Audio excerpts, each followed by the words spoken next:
Il est 10h ici à Paris. Bonjour à toutes et tous et bienvenue dans Parlons-en, votre rendez-vous avec l'info qui prend son temps. Voici les titres qui vont dominer cette journée. Emmanuel Macron choisit la dissolution face aux résultats historiques de l'extrême droite. Elle rassemble au total près de 40% des suffrages après le scrutin européen de dimanche. Décision historique qui a pris la classe politique de court. Les Français retourneront voter dans moins de 3 semaines. Le scénario de ces élections est loin d'être écrit d'avance. J'ai décidé de vous redonner le choix de notre avenir parlementaire par le vote. Je dissous donc ce soir l'Assemblée nationale. Ces européennes marquent aussi le virage à droite du Parlement de Strasbourg, droite nationaliste et souverainiste qui devrait occuper plus d'un quart de l'hémicycle. Les conservateurs progressent, les sociaux-démocrates se maintiennent non sans mal. Les Verts s'effondrent. Quelles leçons tirer de ce scrutin à la fois pour l'avenir de l'Europe et pour celui de l'un de ses pays fondateurs, la France? C'est un Parlons-en en 2 parties que je vous propose aujourd'hui. On va d'abord s'arrêter sur la nouvelle composition de ce Parlement européen avec Christine Verger, vice-présidente de l'Institut Jacques Delors, Caroline de Camaret de France 24, Flore Simon du service politique, un plateau 100% féminin. Merci à vous toutes d'être là. Et puis on reviendra sur la bataille politique qui s'ouvre en France en vue des législatives avec le politologue Jean Pétot. Nous irons aussi retrouver Pauline Godard devant le siège du Rassemblement national. On a beaucoup de choses à se dire en ce lundi matin. C'est Parlons-en et c'est parti.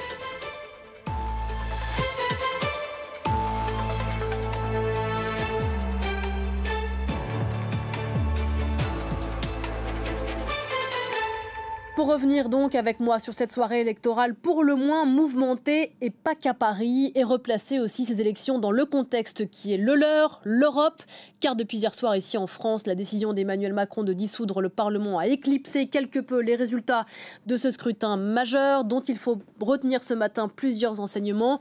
Vous êtes avec nous jusqu'à 10h30. Christine Verger, bonjour à vous. Bonjour. Vice-présidente de l'Institut Jacques Delors, merci beaucoup d'avoir accepté notre invitation. Avec nous aussi et sur le pont depuis hier soir, Caroline de Camaret. Bonjour Caroline. Bonjour. Chef du service Europe de France 24. Vous n'avez pas beaucoup dormi, merci beaucoup d'être là. Flore Simon, vous n'avez pas beaucoup dormi non plus du service politique de France 24 et vous êtes là aussi. Et c'est sympa. Alix Le Bourdon à Bruxelles, je ne sais pas si vous avez beaucoup dormi, Alix non plus. En tout cas, Alix, l'Europe se réveille ce matin avec un Parlement qui prend un virage à droite. En effet, c'est un hémicycle plus à droite que le précédent. D'abord avec cette première place du Parti populaire européen, le PPE, qui gagne même des sièges par rapport à 2019. Et puis bien sûr, cette poussée des groupes d'extrême droite. Alors d'après les résultats d'hier, ces formations nationalistes au Parlement européen pourraient occuper le quart de l'hémicycle, ce qui est conséquent. Mais leur influence va d'abord être déterminée par leur faculté à se rassembler. Et on sait que par le passé, les tentatives de rassemblement de ces formations nationalistes au Parlement européen ont échoué, notamment à cause de sujets de divergence comme la relation avec la Russie. Mais ces formations ont aussi des sujets d'entente comme la politique climatique ou la politique migratoire. Il faut aussi prendre en compte le fait que certains élus d'extrême droite n'ont pas d'affiliation. On pense bien sûr aux Hongrois du Fidesz qui ont été exclus du Parti populaire européen. Et puis bien sûr à l'AfD allemande qui a récemment été exclu du groupe ID à l'initiative du Rassemblement national. On va donc observer dans les prochains jours et dans les prochaines semaines les alliances qui vont éventuellement pouvoir se former entre ces groupes d'extrême droite. Vous parliez du Fidesz de Viktor Orban. On va prendre la direction de la Hongrie dans un instant. Mais avant cela, quelques mots de la situation politique en France. Alix, qui a eu un écho bien sûr à Bruxelles. Hier, on aurait dû parler d'Europe en France, mais c'est l'Europe finalement qui a parlé de la France.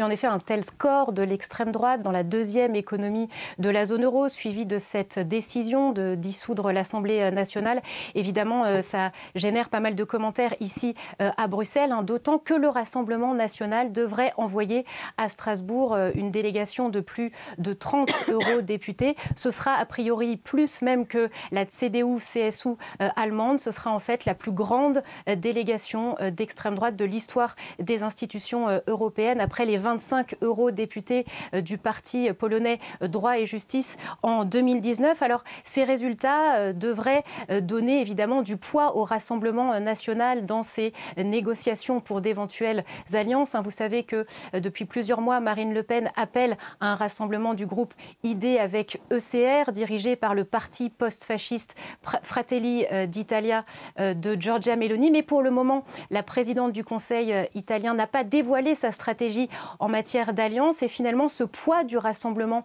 national pourrait être à double tranchant, puisque, vu sa taille, il semble difficile qu'il intègre un groupe commun sans en prendre la tête. Mais ça, eh bien, ça pourrait être compliqué pour d'autres formations politiques. Alix Le Bourdon depuis Bruxelles. Merci beaucoup, Alix. Avant de vous entendre, mesdames, sur ce plateau, il faut qu'on aille à Budapest retrouver Johan Baudin. Bonjour Johan, vous êtes en Hongrie. Johan, et c'est un des pays dont on regardait avec attention les résultats. Le Fidesz de Viktor Orban arrive en tête de ces européennes, mais il a subi la concurrence d'un dissident.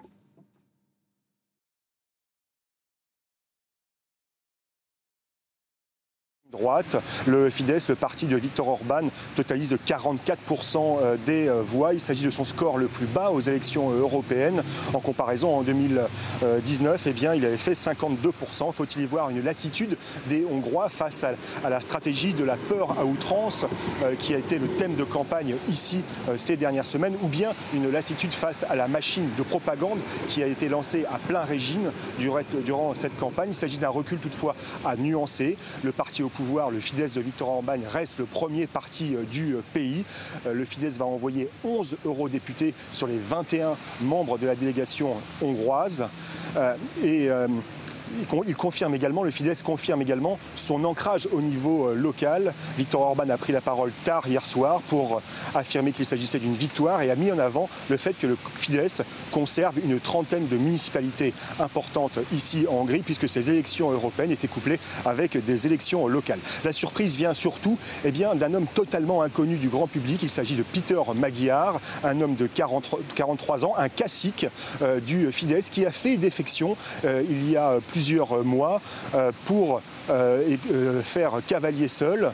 Il a totalisé près de 30% des voix. Alors, il a été pendant longtemps un diplomate défendant la position officielle de la Hongrie dans les institutions européennes. Ces positions sont relativement proches du Fidesz sur les questions de société ou même de politique internationale, notamment le refus de livrer des armes à l'Ukraine. Mais ce qui a fait mouche ici auprès des électeurs, c'est son thème principal de campagne, qui est la lutte contre la corruption. Vous le savez, la Hongrie est classée dernier au niveau européen concernant les questions de corruption.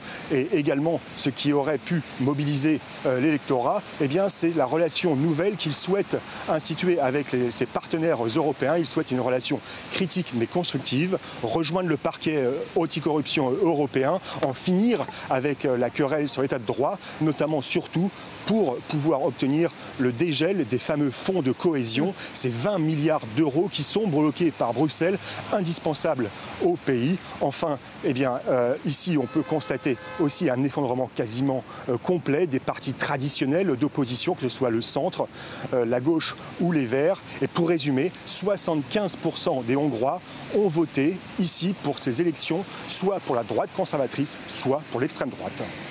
Johan Baudin à Budapest. Merci beaucoup, Johan. Retour en plateau avec vous, Christine Verger, vice-présidente de l'Institut Jacques Delors. À l'image de ce que disait Johan Baudin à l'instant, le Parlement européen de Strasbourg prend un virage à droite. C'est ça qu'on retient ce matin ? Si vous me permettez, peut-être un tout petit mot sur la participation. Je vous en prie. On n'en a pas parlé jusqu'à présent. Selon les dernières estimations, on le saura définitivement en fin de matinée, la participation au niveau européen devrait être légèrement supérieure à la participation de 2019. Et en 2019, on avait déjà connu une certaine hausse de la participation par rapport à tous les scrutins précédents. Donc même si ça reste faible, autour de combien ? 51, entre 51 et 52%.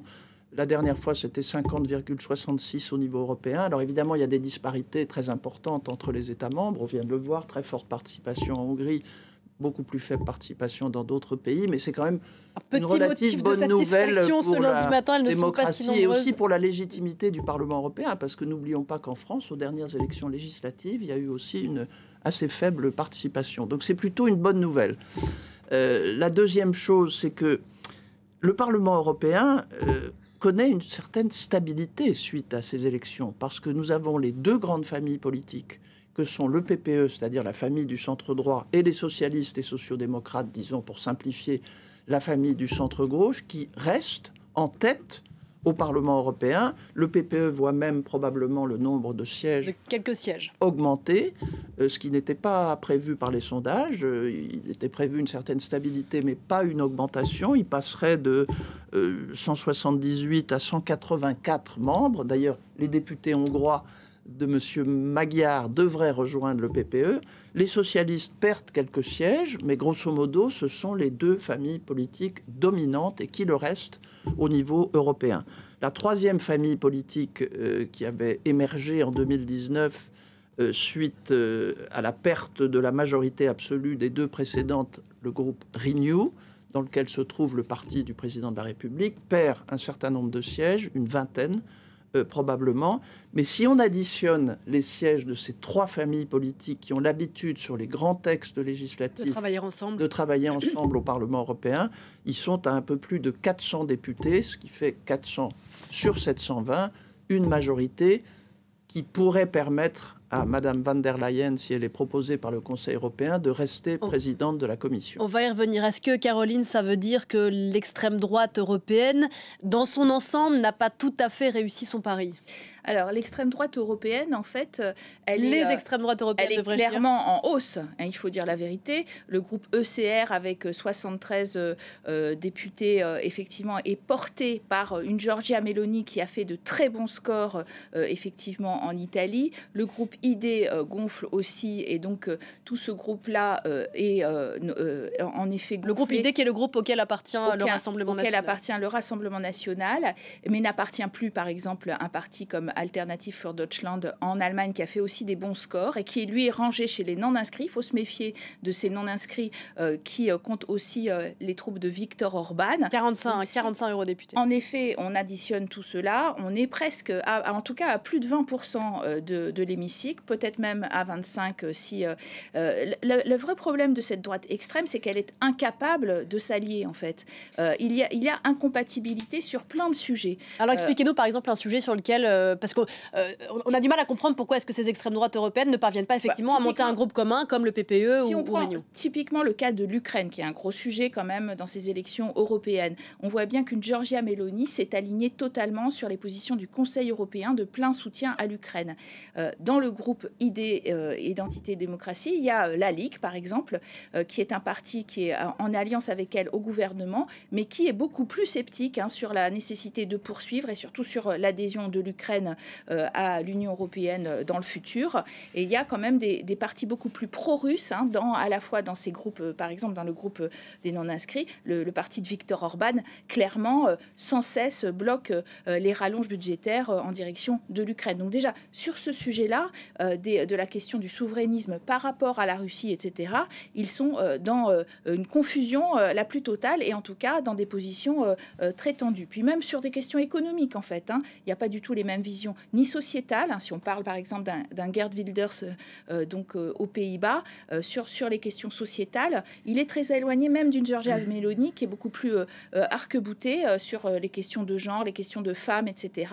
Et donc il n'y a pas forcément les mêmes ADN de ces droites extrêmes. La seule chose qui les rapproche vraiment, le seul thème, bien sûr, c'est la lutte contre l'immigration. Et là encore, ça les oppose dans le fond, parce que Giorgia Meloni, elle en Italie, elle a signé, elle est pour le pacte asile et migration de l'Union européenne qui lui permet, alors qu'elle est un pays de première arrivée, d'avoir l'espoir de répartir les migrants dans d'autres pays. Et ces autres pays, notamment la France de Marine Le Pen, ne veulent juste pas entendre parler de cette répartition ni d'accueillir les migrants de Giorgia Meloni. Vous voyez que même sur ce thème où ils sont d'accord pour dire qu'il faut tout fermer, mais ils ne sont pas d'accord en fait sur la façon de le faire et surtout sur la solidarité européenne. Giorgia Meloni, on va l'écouter justement, la patronne du Conseil italien, qui est donc arrivée en tête de ces européennes. Elle était tête de liste de l'extrême droite européenne. Nous nous sommes rencontrés ici il y a presque 2 ans et c'était une belle nuit. Celle-ci, pour moi, est encore plus belle que celle d'il y a 2 ans. Je veux donc dire merci. Merci à la majorité des Italiens qui ont continué à choisir Fratelli d'Italia et le centre droit. Je tiens à leur dire que je suis fière du résultat de Fratelli d'Italia, extraordinairement fière. Mais je suis également très fière du résultat de Forza Italia, du résultat de la Ligue. Je suis fière que la majorité qui gouverne cette nation ait réussi à grandir ensemble.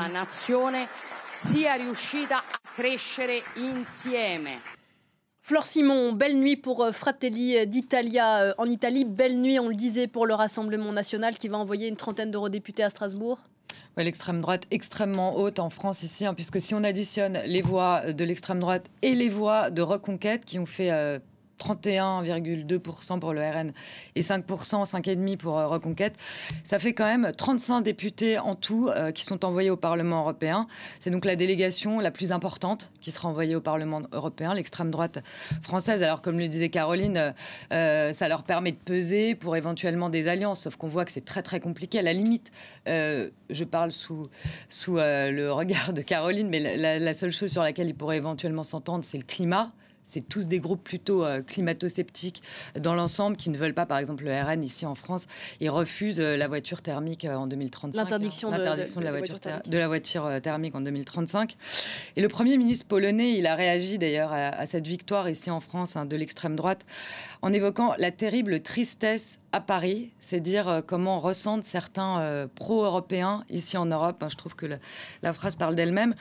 Et puis en France, alors d'un point de vue politique national, c'est à des aveux majeurs pour la majorité qui s'est fait tout simplement doubler d'une façon spectaculaire par le Rassemblement national, d'où Emmanuel Macron qui a annoncé hier soir la dissolution, à la grande surprise de tous, de l'Assemblée nationale. Ce que ça montre en tout cas, c'est que le duo Le Pen-Bardella s'installe et apparaît aujourd'hui comme la première force politique du pays ici en France. Merci Flore, on va vous retrouver dans la deuxième partie de Parlons-en. On reviendra plus spécifiquement sur cette grande inconnue dans laquelle est entrée la France depuis hier soir et l'annonce de la dissolution du Parlement national. Ce sera à 10h30 à tout à l'heure. On continue à parler d'Europe avec vous, Christine Verger. Voilà on a fait le visage de ce nouveau Parlement européen qui prendra ses fonctions au mois de juillet. Vous me corrigez si je me trompe. Quels vont être les enjeux donc à paysage politique à peu près similaire. Quels vont être les grands dossiers là dans les années à venir ? La première échéance, c'est l'élection de la Commission. Et là, il y a quand même un sujet. Il y a quand même un sujet, puisque depuis le traité de Lisbonne de 2009, c'est le Parlement européen qui élit le ou la présidente de la Commission et qui ensuite élit à l'automne l'ensemble du collège des commissaires. Donc c'est un processus qui va durer plusieurs mois. Il est très probable que le Conseil européen des chefs d'État et de gouvernement qui se réunit à la fin du mois de juin va proposer Madame van der Leyen, en principe, pour être reconduite à la tête de la Commission. Mais ensuite, Madame van der Leyen aura entre 2 et 3 semaines, puisque le vote est prévu le 18 juillet, pour présenter les grandes lignes de son programme. Et comme je le disais tout à l'heure, son problème, c'est que même si elle a sur le papier une majorité composé d'environ 400 députés des 3 grandes familles politiques, l'expérience montre qu'il y a toujours certaines pertes en ligne ou certaines dissidences à l'intérieur de ces 3 groupes qu'on estime... Ne serait-ce que les Républicains dans son propre groupe, le PPE, et le PS, qui font défection et qui considèrent qu'elle est beaucoup trop écolo pour eux. Exactement. Et le PS, d'ailleurs, de même, à l'intérieur de la famille socialiste. C'est pour ça que la situation française, finalement, est relativement en décalage avec la situation des grands équilibres politiques européens. Donc, toute la question est de savoir si, étant donné qu'il peut y avoir environ 10% de pertes en ligne de cette grande coalition pro-européenne, si elle devra faire des alliances avec tel ou tel autre parti de famille politique, et on pense notamment à Madame Meloni. Voilà, quand vous dites tel ou tel autre, il a été question ces dernières semaines d'éventuellement le soutien de Fratelli d'Italia ou d'autres à cette candidature von der Leyen, et là, ça pourrait crisper au Parlement. Ça pourrait être une alliance structurelle, dans la mesure où je rappelle que le vote est secret. Ce serait, disons, conjoncturel. Alors oui, est-ce qu'elle va être élue avec les voix de l'extrême droite? Est-ce qu'elle veut être élue avec les voix des Verts, qui sont potentiellement pro-européens, potentiellement pourraient être bienvenus dans une grande alliance? Enfin, qui sont une force qui ressortent de ce scrutin assez mal, les Verts européens. Voilà, mais tout de même une force d'appoint importante dans le cas d'un vote. Elle est passée à 9 voix la dernière fois, Ursula von der Leyen. Donc en effet, elle a du souci à se faire. Chaque voix compte, c'est ça que vous voulez dire. Chaque voix compte, mais simplement les Verts sont excluants d'une partie du PPE qui ne veut plus entendre parler du pacte vert et qui ne veut pas entendre parler d'une alliance avec les Verts. Donc ils sont hors jeu, les Verts. Ils vont être dans effectivement l'opposition à Ursula von der Leyen. Alors vous le rappeliez très bien, il y a plusieurs échéances. Déjà le 17, il va y avoir un dîner des chefs d'État. Et le fait qu'Emmanuel Macron est en campagne électorale au niveau national, c'est en train de brouiller vraiment les cartes, en effet, sur qui ils vont désigner comme chef de la Commission européenne et des autres institutions, parce que vous savez qu'il faut faire des calculs savants, hein, chef de la Commission européenne, mais alors du coup, on va nommer qui président du Conseil, et puis alors qui haut représentant, etc. Tout ça est calculé en même temps, en quelque sorte. Sauf que Emmanuel Macron va être un peu aux abonnés absents en pleine campagne, peut-être même Olaf Scholz, parce qu'on parle aussi de déclencher des élections législatives anticipées en Allemagne, tellement Olaf Scholz va faire une contre-performance. Son parti est arrivé en 3e position en Allemagne, le parti du chancelier Scholz. Voilà, donc il est derrière sur la sellette Olaf Scholz, et ce sont quand même les deux grands dirigeants qui décident de qui on nomme. Est-ce qu'ils vont accorder leur confiance à Ursula, ce qui serait évidemment logique au vu des résultats, puisqu'elle est vraiment fortement devant le PPE, et donc logiquement elle a tout loisir de dire c'est à moi que revient le job et je veux renouveler ce mandat. En attendant, Olaf Scholz est d'une autre majorité, ça ne vous a pas échappé. Il est en fait SPD, c'est-à-dire social-démocrate. Est-ce qu'il a envie de perdre une cartouche à la Commission, d'envoyer à nouveau cette PPE donc, de droite à la Commission et donc de perdre la possibilité d'avoir un commissaire qui lui soit proche, alors qu'il est en difficulté électorale à l'intérieur? Il y a des questions qui se posent. Ça n'est pas verrouillé au niveau des chefs d'État et de gouvernement. Il y aura au pire un deuxième Conseil européen les 27 et 28 juin pour voir si vraiment c'est elle. Et puis, quels sont les autres postes? On parle d'Antonio Costa quand même pour équilibrer pour les socialistes et démocrates à la présidence du Conseil européen. On parle de Kaja Kallas pour les Renew, effectivement, comme haute représentante. Donc, il y a pas mal de noms qui circulent. Et c'est tout l'appareil institutionnel qui va être renouvelé dans le mois qui vient. Voilà, on parle de tractations politiques qui peut-être peuvent paraître à ceux qui nous regardent un peu loin d'eux. Mais toutes ces décisions, toutes ces nominations ont des conséquences très directes sur la vie de combien de millions d'Européens, Caroline? 370 millions d'électeurs. 450 millions qui subissent les conséquences. C'est pour ça que la tactique et le fond sont intimement liés. Derrière les personnes, vous avez des politiques, vous avez des programmes, vous avez des alliances potentielles. En 2019, c'était très intéressant parce que Madame von der Leyen, qui avait été proposée un peu à la dernière minute par le Conseil européen, avait dû, comme elle devra le faire dans les semaines qui viennent, négocier avec d'autres familles politiques au Parlement européen qui ne sont pas le PPE dont elle est issue. Et c'est ainsi, en grande partie, qu'était né le pacte vert en 2019, qui avait été le fruit des négociations entre le PPE, les socialistes, Renew, et en partie les Verts. Je dis en partie parce que les Verts ont cette caractéristique, très souvent au niveau européen, d'entrer dans des négociations et à la fin de se retirer. D'ailleurs, en 2019, ils n'avaient pas voté pour Mme von der Leyen. Donc je pense que cette fois-ci, il sera encore plus difficile pour Mme von der Leyen de compter sur un groupe vert affaibli et qui a cette pratique habituelle de considérer que quand ses principes fondamentaux ne sont pas respecté, alors il se retire de la négociation. Et ce pacte vert, effectivement, il est vraiment le gros sujet de la mandature précédente, mais son application est encore en suspens et elle dépend de la mandature à venir. Et il a des implications très très directes sur la vie des Européens. L'interdiction des voitures thermiques, on en a parlé. La question de l'Europe de la défense aussi a des implications directes sur la vie des Européens. La question migratoire également, Caroline. Voilà, c'est-à-dire que en fait, ces majorités, oui, ça a l'air un petit peu abstrait. Une Europe un peu désincarnée, qu'est-ce que c'est que ces top jobs, etc. Mais dans les faits, ce que nous dit ce nouveau Parlement, c'est que, par exemple, est-ce qu'il va y avoir effectivement une majorité au centre pour poursuivre un pacte vert alors qu'il est fortement attaqué, hein.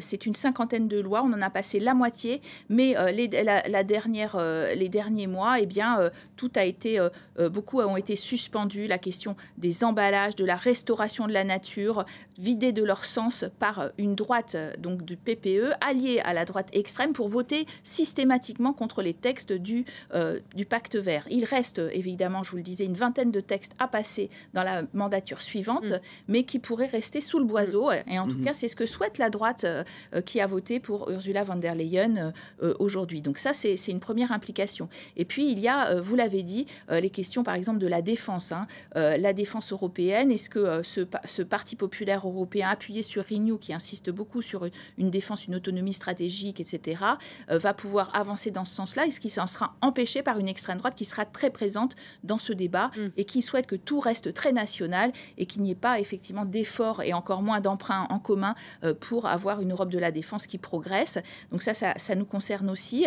Sur les politiques économiques, est-ce que ce sera une Europe libérale, en effet, ou une Europe qui ne veut pas mettre la main au portefeuille quand il s'agit de faire un peu plus de social et un peu plus de soutien aux ménages alors qu'on est en pleine période inflationniste, etc.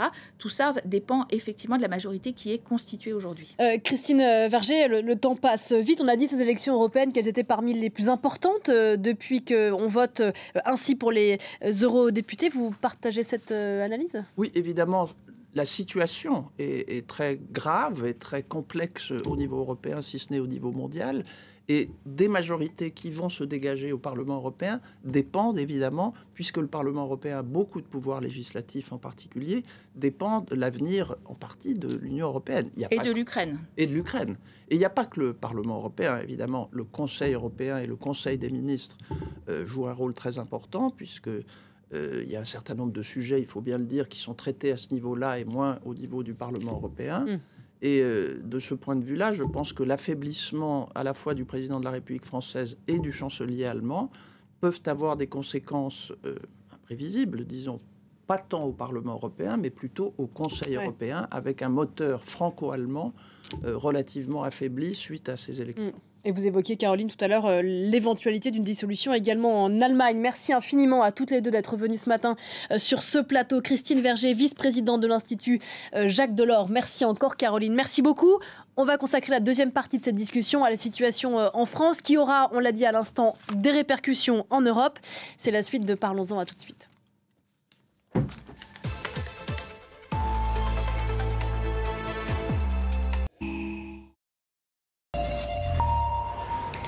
10h30 ici à Paris, la suite de Parlons-en et la France qui est entrée dans l'inconnu depuis hier soir avec la décision d'Emmanuel Macron de dissoudre l'Assemblée nationale. Décision surprise prise par le chef de l'État après le score historique recueilli par le Rassemblement national aux européennes. 31,5% des voix pour la liste emmenée par Jordan Bardella, un résultat 2 fois supérieur à celui de la liste du président. Un scrutin européen aux conséquences éminemment nationales. Il était 21h hier soir quand le chef de l'État a pris la parole et donc annoncé que les Français retourneraient voter. Ce sera le 30 juin et le 7 juillet. On en parle jusqu'à 10h45 avec vous, Flore Simon du service politique de France 24. Bonjour Flore, avant de vous entendre, on va écouter le satisfecit du Rassemblement national qui avait appelé à cette dissolution. Écoutez Sébastien Chenu. Nous sommes satisfaits. Il faut revenir vers les Français. Lorsque les Français désavouent, tel qu'ils l'ont fait, un président de la République et sa majorité, il est nécessaire de revenir devant eux, leur demander quelle majorité ils souhaitent. Nous réclamions cette dissolution. Nous sommes prêts aujourd'hui non seulement à aller aux élections, mais à gouverner. Et on va retrouver Pauline Godard devant le siège du Rassemblement national. Bonjour Pauline, on est à 3 semaines de ces élections législatives anticipées. Un Rassemblement national qui se dit prêt à gouverner en France. Oui, et nous nous trouvons actuellement devant le siège du Rassemblement national. Ce que l'on sait, c'est que pour le moment, dans le bâtiment qui se trouve juste derrière moi, des réunions entre cadres du parti sont en cours. Il y a notamment Sébastien Chenu, que l'on vient d'entendre, le porte-parole du Rassemblement national. Également présent, Gilles Penel, le directeur général du Rassemblement national, mais aussi Edwige Diaz, qui est la vice-présidente du parti. En fin d'après-midi, normalement, il y aura des réunions avec les nouveaux députés européens du Rassemblement national ici au siège du RN. Jordan Bardella n'est pas attendu ici avant la fin de la matinée et Marine Le Pen devrait également venir dans la journée au siège du Rassemblement national. On sait également que Marine Le Pen a déclaré hier que son parti était prêt à gouverner. Jordan Bardella ne sera pas lui candidat aux législatives puisqu'il se prépare pour le poste de Premier ministre en cas de victoire du Rassemblement national aux législatives. Alors à savoir maintenant que va faire le Rassemblement national? Vont-ils être séduits finalement par cet appel qui a été fait et cette main tendue qui a été faite hier par Marion Maréchal, qui est la tête de liste du parti Reconquête, puisqu'elle a dit hier, elle s'était exprimée, elle a dit qu'elle était prête à rencontrer Marine Le Pen et Jordan Bardella pour discuter de ces législatives qui auront lieu le 30 juin et le 7 juillet. Alors le Rassemblement national doit trouver 577 candidats. Ils espèrent les trouver d'ici lundi, puisque plus vite ils auront investi ces candidats, plus vite ils pourront faire campagne. Je rappelle que le Rassemblement national a fait un score historique hier, plus de 31,5% lors de ces européennes. Ils sont arrivés en tête dans plus de 32 000 communes en France. Dans beaucoup d'entre elles, ils ont même obtenu plus de 40% des suffrages. Alors, il y a Paris et sa petite couronne qui continuent, eux, de résister à cette vague marine, et notamment les Hauts-de-Seine et également la Seine-Saint-Denis. Pauline Godard devant le siège du Rassemblement national. Merci beaucoup Pauline. On va retrouver Jean Petot qui est en direct avec nous depuis Bordeaux. Vous êtes politologue. Merci beaucoup de répondre à nos questions ce matin. Croyez-vous possible l'arrivée du Rassemblement national à Matignon dans un mois ? Écoutez, le score impressionnant, effectivement, de la liste Bardella. Hein. Je rappelle que Jordan Bardella, avec une participation qui a été de 51,49%, a obtenu 7 700 000 voix. Hein. Et pour vous donner un élément de référence, au premier tour de la présidentielle de 2022, Marine Le Pen avait obtenu 8 133 000 voix, mais la participation était de près de 75%. Donc vous voyez, avec une participation de 25% moins importante, pratiquement, j'arrondis, à ces élections européennes, Jordan Bardella est quasiment sur un score comparable à celui de la leader du RN. Donc on voit que ce score est impactant, vous venez de le dire, en tête dans 32 000 des 35 000 ou des 34 800 communes de France. C'est tout à fait important. Cela dit, attention aussi aux transpositions. 577 candidats à trouver.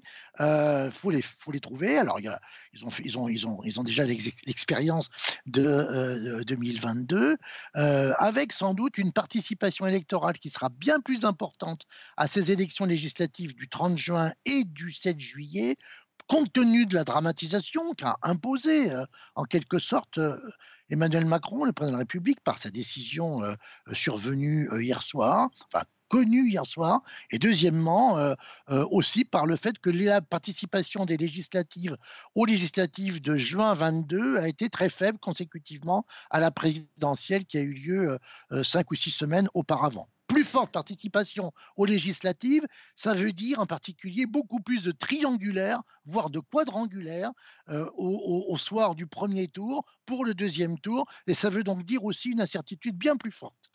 Jean Petot, vous restez avec nous. Flore Simon, le Rassemblement national aujourd'hui a 89 députés à l'Assemblée nationale. La majorité absolue, c'est 289. Il y a à peine 3 semaines de campagne. La tâche s'annonce compliquée quand même. Oui, ça paraît énorme, 289, de passer de 89 à 289. En effet, ça paraît énorme. Après, ce qu'on voit, c'est que finalement, Jordan Bardella, il est quand même rassembleur, puisqu'aujourd'hui, avec lui, finalement, le vote RN n'est plus un vote de colère, mais un vote d'adhésion. Et d'ailleurs, ce qu'on a vu dans cette campagne des européennes, emmenée par Jordan Bardella, c'est que finalement, son socle s'est élargi. Aujourd'hui, on voit que les retraités votent en partie pour le Rassemblement national, qu'il a aussi séduit les cadres, ce qui n'était absolument pas le cas avant. En fait, Bardella, il a un peu rompu avec le lepénisme, notamment de Jean-Marie Le Pen, bien sûr, du FN, mais même avec Marine Le Pen, qui était à la base dans la lignée de Jean-Marie Le Pen. Ce processus de normalisation qui a été mis en place par Marine Le Pen et poursuivi par Jordan Bardella, il a été extrêmement efficace. On le voit aujourd'hui, plus de 30% aux élections européennes, c'est un score énorme, historique. En Europe, c'est l'un des plus gros scores de l'extrême droite quand même. Donc, 289, ça paraît beaucoup, mais finalement, on va un peu de surprise en surprise, on ne sait pas. Jean Petot, ce matin, Emmanuel Macron s'est fendu d'un tweet sur X, ex-Twitter, disant qu'il avait confiance en les Français. Vous parliez de la dramatisation qu'il a instaurée dès hier soir et ça y fait écho. Comment est-ce que vous comprenez, vous, la stratégie du président ? C'est une stratégie, vous savez, dictée par une expression, je crois, qu'il affectionne particulièrement et qui a été en particulier évoquée lorsqu'il s'est lancé dans le grand bain de la politique à l'été 2016 pour se présenter à la présidentielle du printemps 2017, comme il aime dire. Il a pris son risque, c'est-à-dire à la manière en quelque sorte d'un trader qui décide d'investir un peu à contre-tendance. Donc ça correspond un peu, j'allais dire, au profil d'Emmanuel Macron, bravache, croyant beaucoup à sa vista politique. Une fois qu'on a dit cela, il y a 3 scénarios qui sont possibles. Soit les Français renvoient une Assemblée nationale aussi fragmentée que la sortante, auquel cas pas de majorité pour quiconque, majorité relative, l'instabilité perdure. Deuxième option, victoire du RN avec une majorité absolue. Et j'adhère complètement à l'analyse qui a été faite juste avant moi. C'est vrai que la marche est importante pour passer de 89 à une majorité absolue. Cela dit, le mécanisme de scrutin uninominal majoritaire à 2 tours est un coefficient multiplicateur en termes de sièges pour la liste pour le parti qui arrive en tête. Donc, si c'est le cas pour le RN majoritaire, on aborde une cohabitation avec un Premier ministre lepéniste face à Emmanuel Macron. Troisième option, c'est là que le coup peut s'avérer gagnant.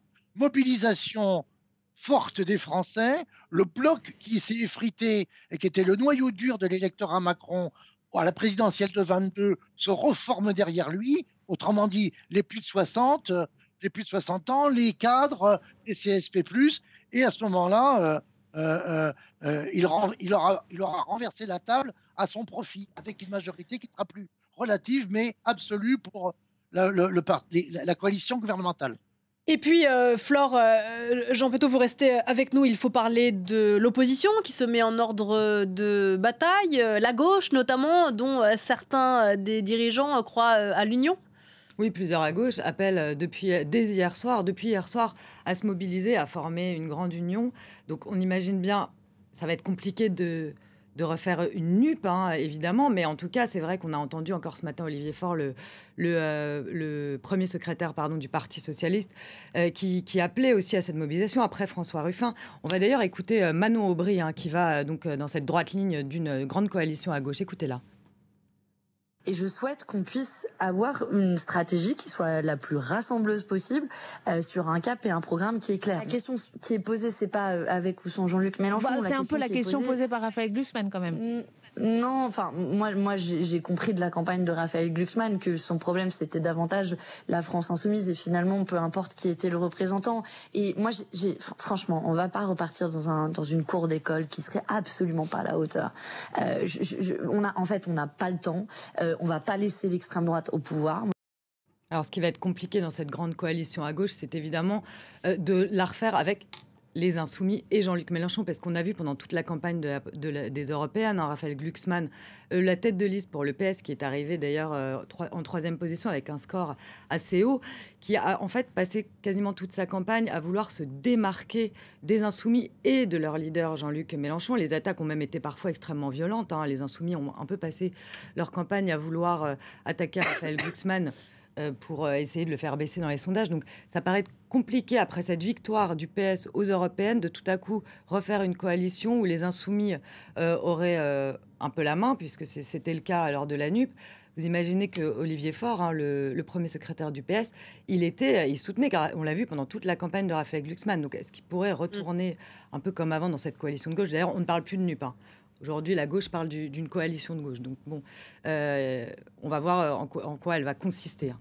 Et Jean Petot, en 2 mots, et la droite républicaine dans tout ça? C'est ceux qui apparaissent un peu sous les radars en ce moment, à l'image du score de M. Bellamy, qui est quand même faible, c'est 7,25%. Voilà, moins bien que la France insoumise. Oui, exactement. Mais par ailleurs... là encore, Flore Simon, je pense, voit juste en indiquant que le problème peut-être aujourd'hui pour la gauche, et c'est vraiment ce qu'il faut noter, c'est plus Jean-Luc Mélenchon qu'autre chose. Et dans les déclarations de François Ruffin, vous voyez bien comment Jean-Luc Mélenchon est quand même volontairement oublié, parce qu'il devient l'obstacle à cet éventuel Front populaire, dont on peut dire qu'il est quand même très compliqué de le mettre en place dans un délai de 8 jours. Jean Petot, je crois qu'il faut que vous y alliez. Alors, merci beaucoup d'avoir répondu à nos questions ce matin. À propos de la NUP, ex-NUP, on apprend à l'instant que la France Insoumise propose une réunion cet après-midi aux formations politiques de la NUPES, le front de gauche dont on parlait à l'instant. Est-ce qu'on a encore le temps de se dire 2-3 choses, Flore? J'ai un doute. On parlait de l'incarnation, de la question de l'incarnation de la NUPES, mais pour revenir à la décision prise par le président Macron, est-ce que les dissolutions antérieures sont plutôt un bon présage pour le président Macron? Alors, pour les précédentes dissolutions, il y en a eu 5 sous la Ve République. C'est quand même une décision assez exceptionnelle. C'est une première, en tout cas, après des élections européennes. Donc, il y en a eu 2 sous Charles de Gaulle, 2 sous François Mitterrand, 1 sous Jacques Chirac. Finalement, elles ont toutes été un succès, sauf Jacques Chirac, qui, en fait, a dissous l'Assemblée nationale pour avoir les coups des plus franches à l'Assemblée nationale, avoir une majorité mieux assise, plus absolue. Et puis, finalement, il s'est fait avoir, puisque c'est Lionel Jospin, donc la gauche, qui a finalement remporté les législatives. Et donc, il y a eu une cohabitation avec Jacques Chirac, président de droite, et Lionel Jospin, Premier ministre de gauche. Donc là, Emmanuel Macron, il joue très très gros. Il joue un peu ça, parce qu'on imagine que même si ce n'est pas le Rassemblement national finalement qui rafle des sièges à l'Assemblée nationale, ça peut aussi être la gauche, s'il y a cette coalition. Donc on voit qu'aujourd'hui, l'Assemblée est ingouvernable. Peut-être que ça pourrait être pire après législatif, parce qu'en effet, Emmanuel Macron est mis sur un sursaut. Mais ils ont essayé de mobiliser l'électorat pendant toute la campagne des européennes. On a vu que ça n'avait pas marché. Valérie Ayé, elle n'a fait que baisser dans les sondages. Elle n'est jamais montée. Donc Emmanuel Macron, il croit peut-être en son amour des Français pour lui, et il mise. C'est un coup de poker gigantesque. Voilà, 3 semaines pour convaincre, 3 semaines pour s'organiser, et premier tour le 30 juin. Paris risqué. Merci beaucoup, Flore. Voilà ce que l'on pouvait dire à cette heure sur les conséquences de ces élections européennes, à la fois en France et dans le reste de l'Europe.